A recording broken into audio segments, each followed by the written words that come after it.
As COVID-19 cases continue to surge in our community due to the Delta variant, we want to address how to reduce your risk, what to do if you are exposed, and talk about the concerns that deal with children and COVID and more. So joining us today for To Your Wellbeing is Cone Health's Infection Prevention Medical Director, Dr. Cynthia Snyder.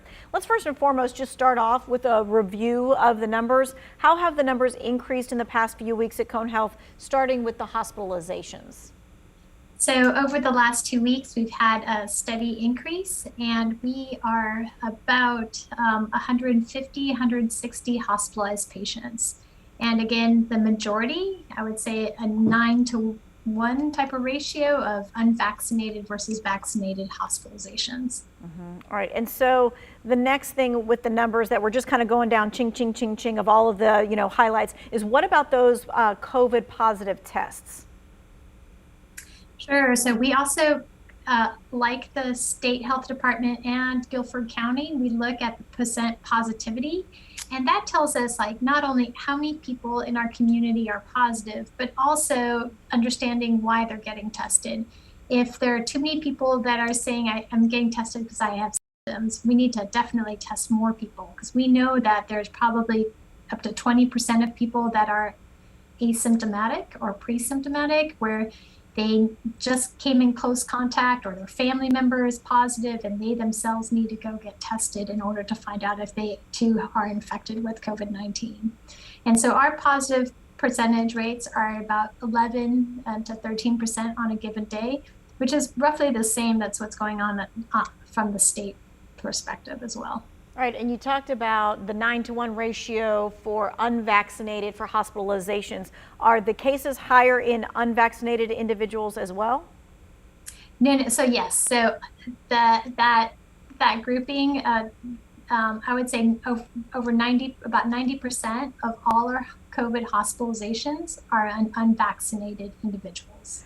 Right, but I guess what my clarifying question was, and maybe I didn't state it correctly, I'm sorry about that, is the people who are testing positive for COVID now, are they mostly unvaccinated?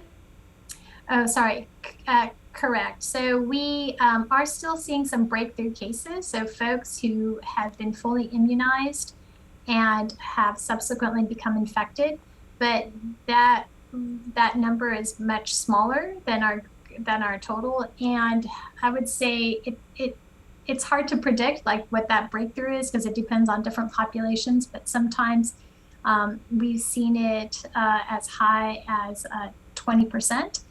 And again, the folks that have had breakthrough cases, they are not nearly as symptomatic as others, right? A lot of folks, especially within healthcare, we know we ask people to check their symptoms every day, probably the same as kids going to school or if you go to your workplace. And then if some people may start noticing having allergies or maybe a little bit of a cold, and it turns out that that's actually how the Delta variant presents itself in folks who are vaccinated. Okay, so how concerning is the risk of exposure given that the Delta variant is that much more contagious? So that again tells us, especially in a strain that's this contagious, we need to use all the tools we have, and masking plays a very big role, especially in folks where we don't have as much vaccine uptake. So it's exceptionally important in schools, when you go to church, when people are having gatherings, we need everybody to be masked, even if you're vaccinated. All right, with more and more people testing positive, what should you do if you are exposed to someone with COVID?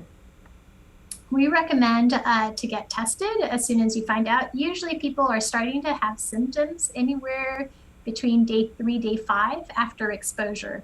And that's a shorter window than what the wild type last year's strain usually started having symptoms between day 5 and day 7.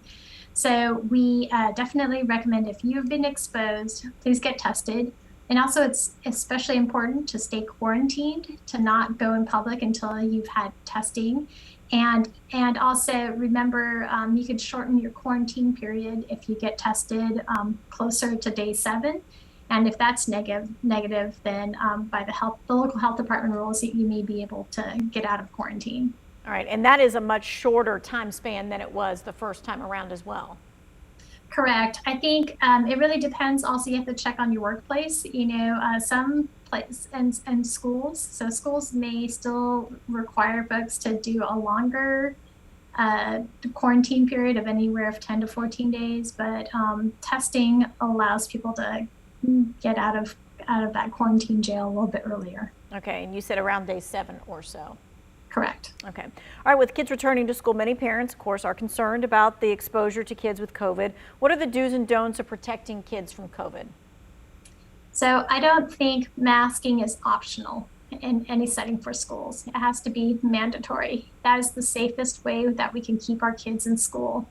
And even most recently, there was a report of how an outbreak happened in a classroom where the teacher nor the children wore masks, and over half the kids got COVID. So I think masking is exceptionally important. Anybody who's 12 and older, we really need them to get vaccinated. And in fact, they've had many sporting clubs or sporting teams who are now requiring kids to be vaccinated so that they could be the safest while they engage in different tournaments. All right, so the majority of new COVID-19 cases and hospitalizations are unvaccinated folks. However, there are some breakthrough cases. We kind of touched on that a little bit. Is there a difference in the symptoms and also the severity in the breakthrough cases versus those who are not vaccinated? That's a great question. So I would say in terms of presenting symptoms, there's probably not that much difference. A lot of people mentioned they kind of feel like they have a cold, they're a little bit under the weather. There's a little bit less loss of smell and taste. And then, but severity this is where the vaccine works. By far, we have so much fewer people who are hospitalized that have been vaccinated. And again, far fewer people who are in the ICU becoming intubated and deaths. It still really is the deaths that we're seeing right now is all in the unvaccinated folks, and it's heartbreaking. I think the story that we mentioned earlier with how overburdened and fatigued our healthcare teams are is a reality, and COVID, like severe disease, is preventable. Deaths from COVID are preventable, and we need everybody to get that vaccine. I understand. I hear the fatigue coming out of your voice. Because you're overseeing all of those people who are doing that and seeing that on a daily basis. Yes, I think, a lot of people may have felt that they had a vacation this summer, but on the healthcare side, nothing let up. And so a lot of our nurses, our nurse techs, even I think every aspect of folks who work in hospitals, they are feeling the brunt of trying to have enough energy to continue to work as hard as they have this past year. Mm-hmm. So final thoughts then on the Delta variant and how to decrease the spread to turn these numbers around to give some relief for all of those healthcare workers. So that's the key thing. I think everybody needs to really believe that we're all in the same boat, the same storm. We need everybody to put aside their ideologic differences. I don't really care who you vote for, what church you go to, if you like the color green or not. I need everybody to get the vaccine. Our health systems, not just mine, our surrounding health systems, everybody is overwhelmed. A lot of elective surgeries have been postponed. I think some care has been delayed, and this is because we are overwhelmed with COVID cases.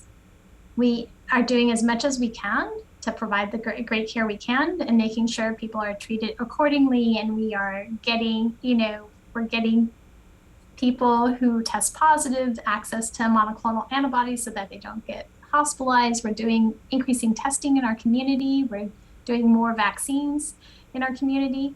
But we really do need everybody on board. We need everybody to help us. If you're eligible to get the vaccine, please ask your provider any questions you have, but we need you to get that shot in the arm, and it's not too late. Mm-hmm.